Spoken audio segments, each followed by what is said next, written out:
আপনাদের সকলকে স্বাগত জানাই আমার চ্যানেলের আরো একটি নতুন ব্লগে।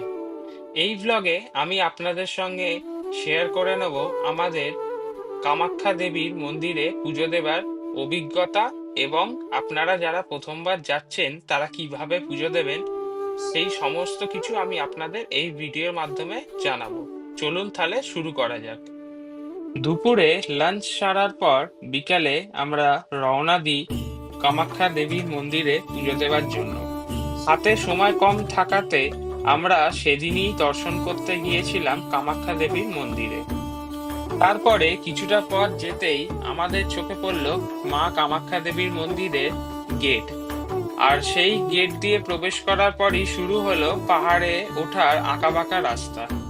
সেই রাস্তা দিয়ে খানিকক্ষণ যাওয়ার পর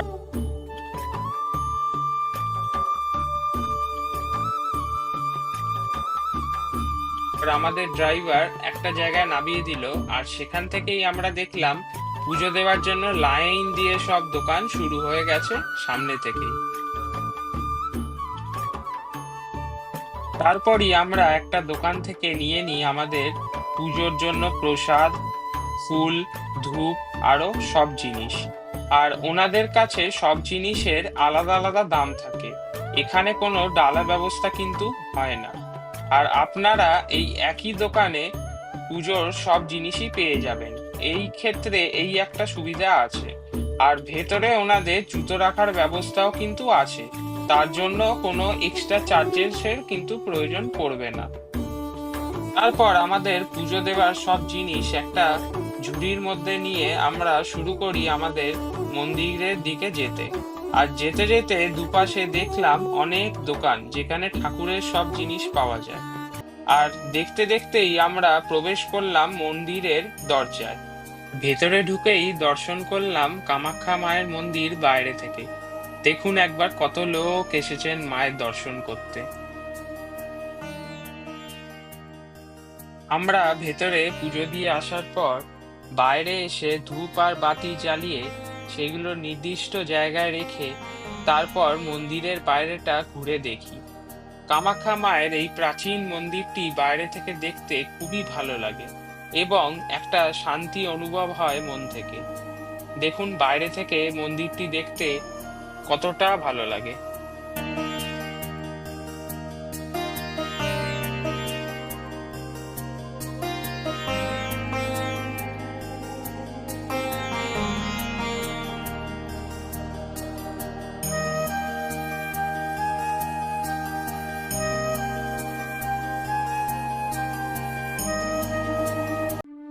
একটা জিনিস আমার ওখানে দেখে খুব ভালো লাগলো, ওনারা রাস্তা কিন্তু সব সময় পরিষ্কার রাখেন যাতে কোনো অসুবিধা যেন না হয়।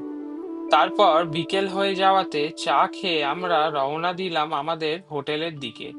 আর আসার পথে ব্রহ্মপুত্র নদের এই সূর্যাস্তের এই অসাধারণ দৃশ্যটা উপভোগ করছিলাম।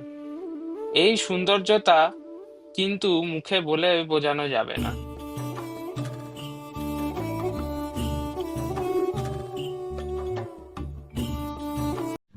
দেখতে দেখতে চলে এলাম আমাদের হোটেলের একবারে কাছেই পল্টন বাজারে। এই বাজারটা দেখলে মনে হবে যেন কলকাতার বড় বাজার অথবা স্প্ল্যানেডের মার্কেটে আছি। তারপর হোটেলে এসে ফ্রেশ হতেই হাতে চলে এলো এরকম গরম গরম ফিশ বাটার ফ্রাই আর চা। তারপর কিছুটা ক্লান্ত থাকার কারণেই সেদিন তাড়াতাড়ি ডিনার সেরে নিয়েছিলাম। ডিনারে ছিল রাইস আর মাটন কষা, আর এটা আমাদের গ্রুপের ডাইনিং হল ছিল।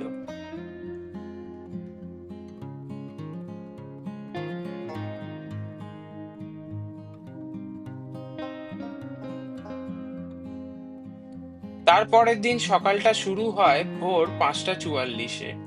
এর পরের ব্লগে থাকবে গুয়াহাটি থেকে ভালুকপং যাওয়ার ভিডিও আর সাইট সিন, এ কি কি দেখলাম সমস্ত কিছু।